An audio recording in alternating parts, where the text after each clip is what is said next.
Hi, I'm Pastor Marc. Do you recall the story of the prodigal son? Here's a brief recap.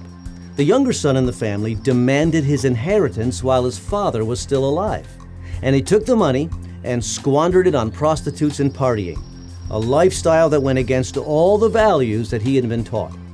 As a result, he ended up destitute and homeless and went to work in a pig pen. Can you imagine the stigma of that for a Jew? Now remember, Jewish families in that day lived in small villages, and word of something like this would have traveled fast. He had broken the heart of his father and the rules of the community. Finally, when he decided to come back home, Jesus said that the father ran out to meet him. Now, Jesus' Jewish listeners to that story would have had an insight into this that we often miss. They might expect that the young man would be met at the gate of the village by the village elders, and that the elders would have engaged in what they called the ceremony of shame.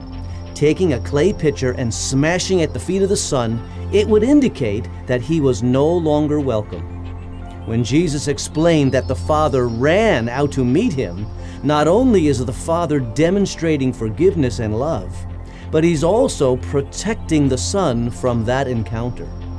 It's just as if Jesus has the father in the story saying to himself, I have to get to my son with grace before others get to him with disgrace.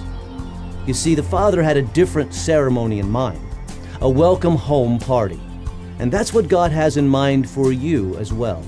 If you're far from where you need to be with the Lord, keep this story in mind. God will run to meet you if you will turn to Him. Well, that's all for today. God bless you, and I'll see you in church on Sunday.